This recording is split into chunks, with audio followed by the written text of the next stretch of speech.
So a lot of people say, well, some think you're John the Baptist, others Elijah because he worked miracles like Elijah. I can just imagine people sitting there, you know, at this bread and flesh miracle and going, ooh, just like Elijah, except way amped up. So they had reasons for thinking who these people were. Others think you're Jeremiah, probably because he was such a nasty scold, calling people all kinds of bad names, whitened sepulchres and things like that. Anyway, so he says, well, who do you say I am? And Simon Peter, of course, speaking for the 12, says, you're the Messiah, the Mashiach, the Anointed One, the Son of the living God. And Jesus says, blessed are you, flesh and blood has not revealed this to you, but my heavenly Father. And so I say to you, are Peter, and upon this rock I will build my church, and the gates of hell shall not prevail against it. I will give you the keys to the kingdom of heaven. Whatever you bind on earth shall be bound in heaven. Whatever you loose on earth shall be loosed in heaven. Of course, every Catholic on the planet says, well, that's like pretty much textbook proof that Jesus put Peter in charge of his church. A lot of people go, no, that's not really what it means at all. Well, anyway, we're going to look at that a little bit. One of the first things that's really kind of terrific with it is, of course, is that until this point, as far as we know, nobody had ever been named Rock before. And, you know, this is what his name is. By the way, if you ever see this, you ever seen like names like this, Boutros? Peter gets expressed a little bit differently in Arabic languages, and a lot of times there's a name like Boutros or Betros or something like that actually means Peter. I just thought of that. Anyway, so his name is Peter. It means rock, and there are certain associations between Peter's name and the whole idea of Jesus is the stone that was rejected and has now become the cornerstone, and yet the cornerstone is calling this person a stone. Fascinating. Limited amount of time. Let's see. And of course he gives him the keys, and he says, you know, what you bind is bound and what's not is not. And he gives this, he doesn't tell the apostles, I'm giving each of you a key. He just says, you get the key. Sorry about the rest of you. Now, part of what makes this interesting is that Jesus, Jesus is always making riffs on stuff that people in the Old Testament said. And in this case, he's riffing on a little bit of Isaiah, which is about, and we act this out in Sunday school. Y'all are too big for that, no? He's talking about, there's this fellow named Shebna, who's the master of the palace. King Hezekiah has put Shebna in charge of his kingdom, such that Shebna is his prime minister, and what Shebna says goes because he has given Shebna all his power. And the symbol of that is that he puts, I have to step away from the camera for my prop. I forgot it.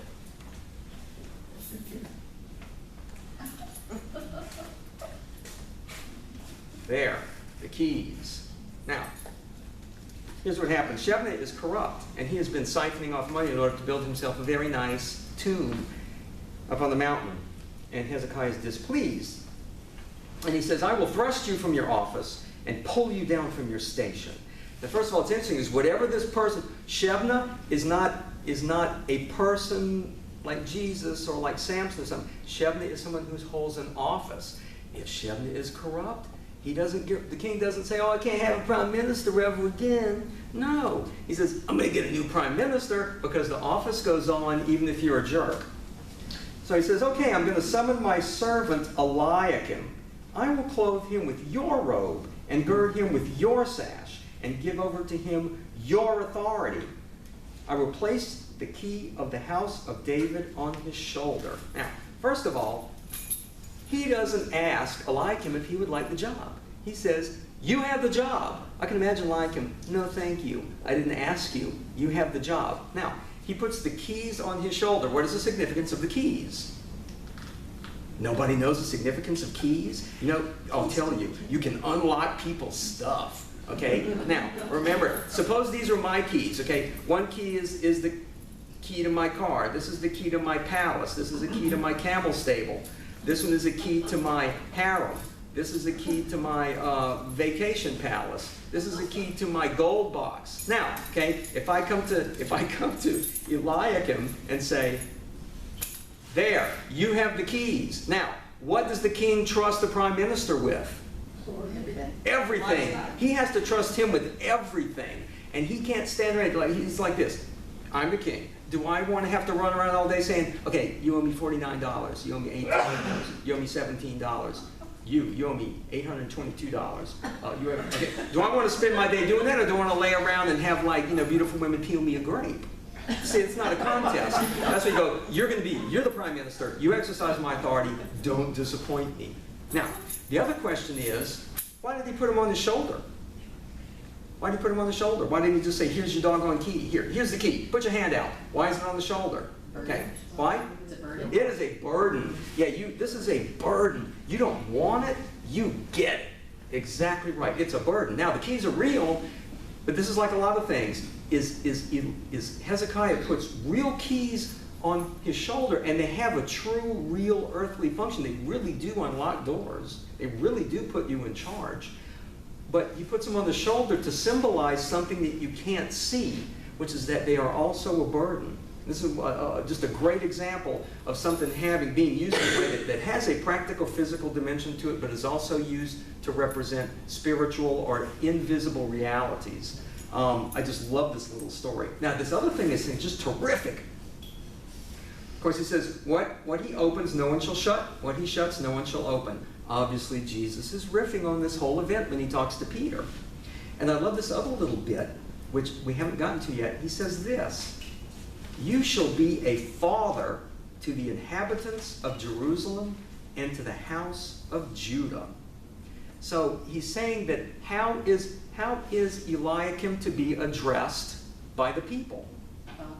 Father. He is to be called Father. And you know, unless anybody think that this is bizarre, it doesn't apply. Remember when Naaman went to visit Elisha, and Elisha said, go jump in the river 7 times, and he had a fit, and his servants went to him and said, but Father. He didn't say General or Lord. No, Father. If he had asked you to do something really difficult, wouldn't you have done that? Oh yeah. I said, well then go get in the water, because that's easy. So being addressed by fathers and honorific is normal. It's normal.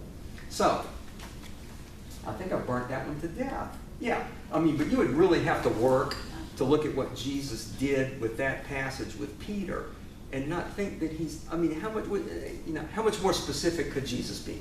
Not much more specific. Now let's see. So that's, now what's going on is, I don't think Peter knows this yet, but he's being set up to be the head of the church, to be the prime minister of what? Probably nobody knows yet. Now let's see, where are we? And of course then Jesus dies and rises from the dead, and then we get to Acts of the Apostles. Acts of the Apostles is so terrific. I have half an hour, that's good. I probably need it all. I may have to go over for those that can't get enough. All right, in Acts 1, now remember at the beginning of Acts of the Apostles, how many apostles are there? 11, yes, good.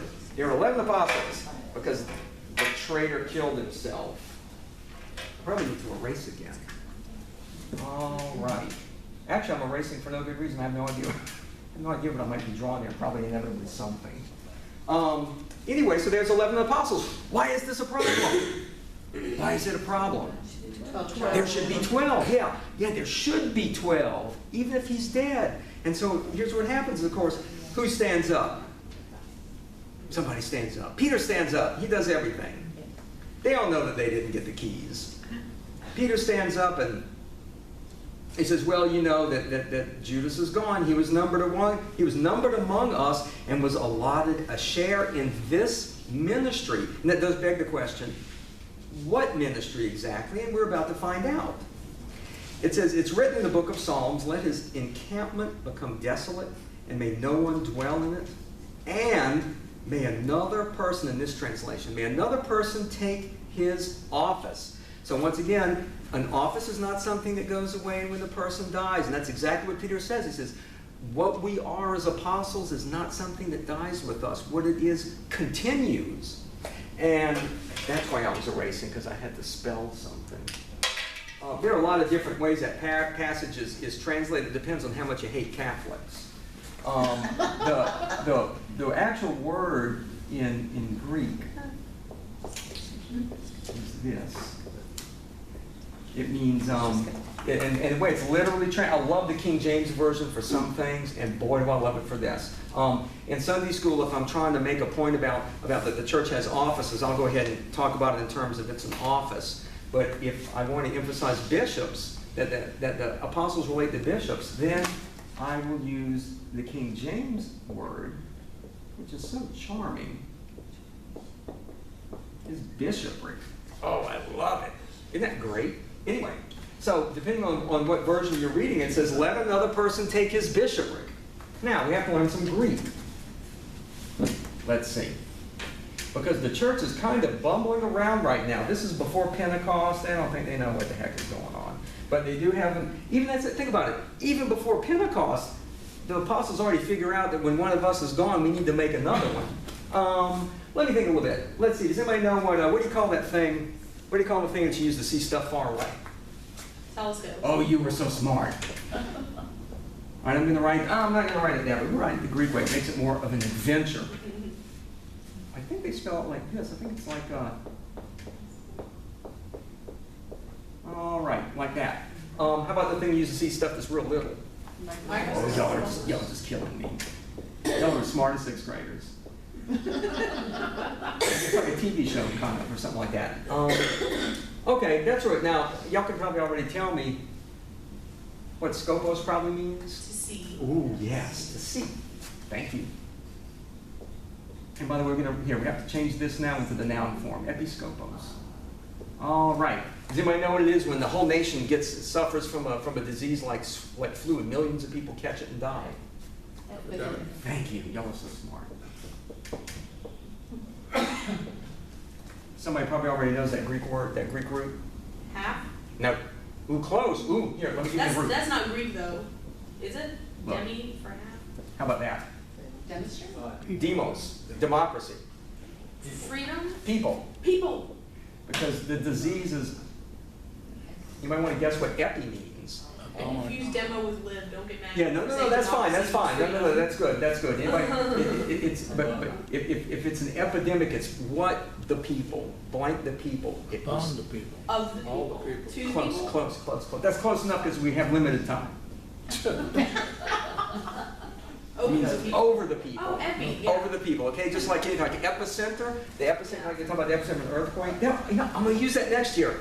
Epicenter. Of course, then the kids, they not know what epicenter is. Because an earthquake isn't right here. The earthquake is usually focused somewhere down under the ground. And so the point where it happens here, that's the epicenter because it's over the center. Yeah, okay. So if we know that epi means over and scopos means see, then what is that person doing? Yes, he's the overseer. Now, depending on, like I said, depends how much you love Catholicism or love it, you will translate that word in many different ways to suit yourself. Supervisor. Oh, yeah, like I haven't seen supervisor in a Bible. Literally. Yeah, literally. Yeah, supervisor. I haven't seen that used, but I have seen this. We see overseer a lot. And another thing, I've seen this this is as tone deaf as you can get, honestly.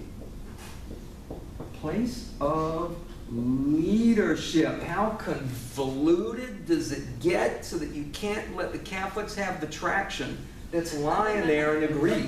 I mean, it's incredible. Another is like let another person take his office, which is fine too. But there, just to give you an example, is Christian churches that do not accept the hierarchical structure that is implicit in the Bible and explicit in Acts.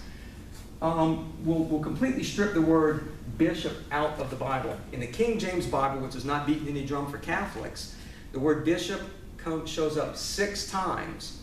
In the New International Version, which is like a very popular non-Catholic Bible, it shows up 0 times. It has been taken out every single time and been replaced with some kind of newspeak like that or like that. And so what happens is if you're trying to talk to somebody and say, bishop is, how can you come down on bishops? Bishops are all over the place in the New Testament. And they'll say, well, show me. Well, if you have got an NIV, you can't show them. And then, you Catholics, you're full of baloney, okay? So, we see right now that there are people who are called bishops, and their job is to oversee. Terrific. And now let's see who else we're going to get. Yeah. Oh, I had this note. Lots. Oh. I thought this is real sweet too. Is you remember when the 11 had to pick who was going to take the place of Judas, who was going to fulfill his office? How did they select him? Yeah, they threw cast lots. I love it because it's just, I always get the feeling, well, they're so tentative, they really don't know if they should feel qualified to make this important decision, because Jesus had picked Judas. Not that it turned out so well, but anyway, at least that way said we couldn't do worse than Judas. But even at that, they prefer, like, well, we'll cast lots, we're going to kind of leave it up to God and the Spirit. We don't really feel like we have to make this decision. We don't have enough clout. But later on, by the time they get to the Council of Jerusalem, the assembled apostles and the presbyters are sitting there going, oh, well, it seems to us and the Holy Spirit that we shouldn't be putting any of these burdens on you Gentile Christians. I mean, just like that. You know, a few years, it's like, yeah, we're used to it. We understand. We have to act on our own. We can't just cast lots to decide if it's okay to, if Gentiles have to do the thing that Jewish Christians or Jewish converts have to do. Instead of doing all that, say, we would just cast lots. Oh, what came up heads? Y'all still can't eat pork. I mean, you know, that just wouldn't have done. So obviously they're learning as they go, and the church develops and the church grows. I mean, the church at the time of the Council of Jerusalem already was already looking different from the church on this evening when they cast lots to pick themselves another office holder, another apostle. Now here we are. I love this one. Now, the church continued to grow, and eventually the apostles kind of got fed up. And it said that the 12 called together the community of the disciples and said, it's not right for us to neglect the word of God to serve at table. So the problem is that what they're objecting to is our job as apostles is not to serve. Okay? Probably somebody out here knows what the Greek word is for servant. But if you don't, you will be able to read it in mere seconds. That's someone who serves. Okay? That's why we have deacons, because they need someone to serve. They don't need someone. I don't need somebody to help me with my job of being an apostle. I need somebody to help me do things that someone else can do so that I can focus on my job of being the apostle. Now, that still leaves us a couple of things are missing in our hierarchy. And remember, up at the top, we already had Peter, who was in charge, and of course his honorific title was what? Banana. No, his honorary title was? No. Pope. No. Close. Close enough. Anybody know how you say Pope in Greek or Italian? Papa. Papa. Thank you, class. So what is Peter's honorific title? Father. Yeah, just like Eliakim's title was, you will be a father. You will be a papa to the inhabitants of Jerusalem and all of Judah. So he's saying you're going to be a father to a vast number of people. Everybody in my kingdom will regard you as their father in an honorific sense. We know that you didn't begat all these people, beget them. No. But so we have now very plain, unsophisticated biblical evidence. At the top we have one person who is the papa. Well, let's get a different color. This makes life more stimulating. Okay, here we have our hierarchy is already starting to develop.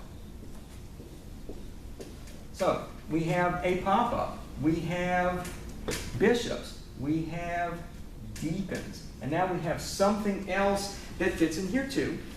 And I have to jump ahead a little bit to the Council of Jerusalem. And it said, some who had come down from Judea were instructing the brothers, that would be the faithful, unless you're circumcised according to the Mosaic practice, you cannot be saved.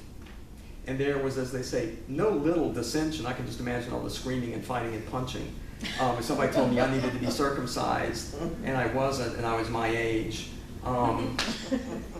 So it was this, now I love this part too. This is more hierarchy.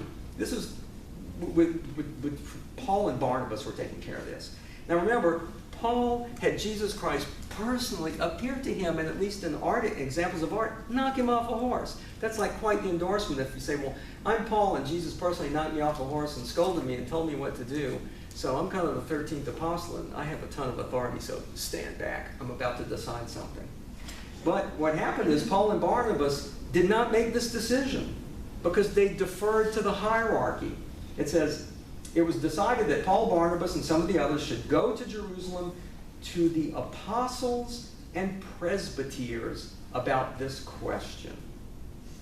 And over again, in this passage it says, they were welcomed by the church as well as by the apostles and the presbyters.